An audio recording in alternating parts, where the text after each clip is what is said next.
There was a suitcase under a pile of stuff, and she pulled it out, and she handed it to me. An old suitcase bearing a simple label, Memoirs. When Ted Gupp's mother handed it to him that day in 2008, he could never have imagined the secrets it contained. Days later, I opened it up.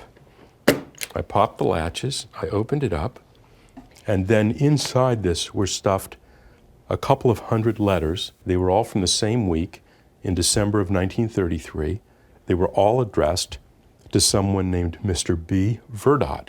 3 years ago, the Depression hit us, and we lost our furnishings and had to separate with our children. I have a family of 6, and struggle is the word for me now for a living.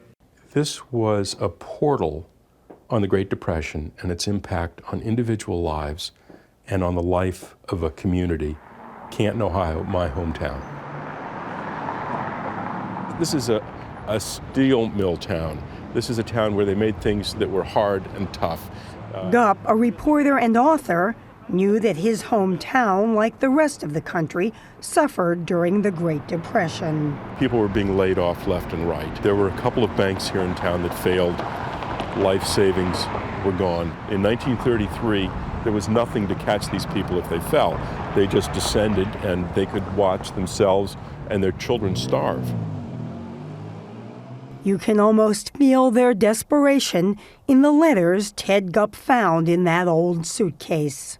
I am 14 years old, and I'm writing this because I need clothing, and sometimes we run out of food. I don't care for myself, but I would love to see the children made happy at Christmas, for we have had so much bad luck.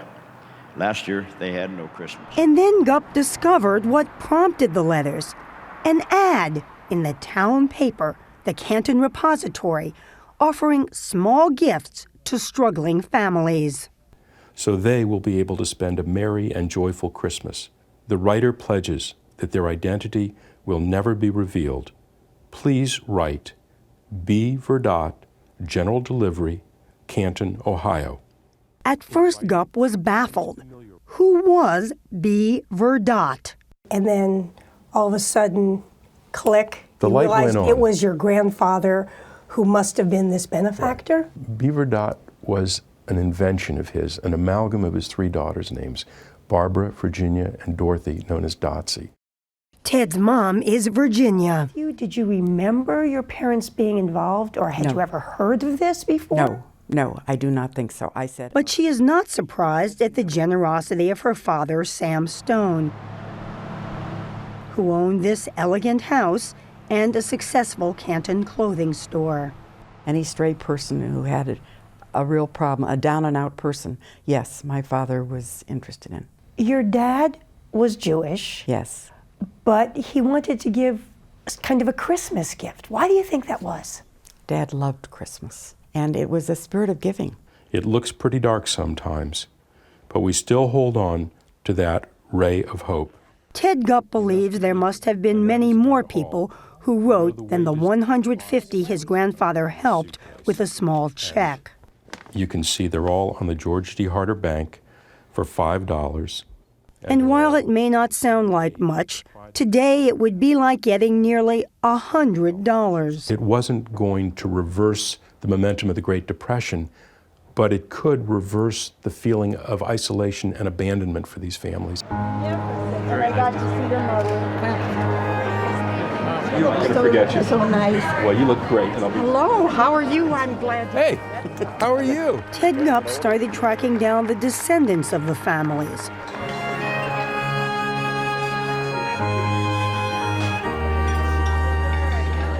Their stories are documented in his book, A Secret Gift. From all over the city they came that December, a week before Christmas, and tried to remember what it was like to have food on the table. Ken Richards was not yet born when his mother Mattie wrote, saying that the 37 cents an hour her husband earned part-time does not mean a thing in the way of Christmas. When you were contacted by Ted and he read you this letter, what went through your mind? Total disbelief. My mother was Never wanted to ask for help for any reason whatsoever. Well, I had to see it with my own eyes. I had to see my mother's handwriting. His sister Betty was 5 in 1933. She knew nothing of the letter, but now 82, still remembers the tricycle she got that year. My sister and I searched that house for, I think, 3 weeks straight and never found anything. And then on Christmas morning, Tricycle was mine. only one of the original letter writers is still alive. Helen Palm, now hitting 91, was 14 when she wrote. My father does not want to ask for charity, but us children would like to have some clothing for Christmas. She still remembers the patent leather shoes she bought, and she had a chance to talk about it all with families of other writers earlier this month at a gathering at the Old Palace Theater in Canton.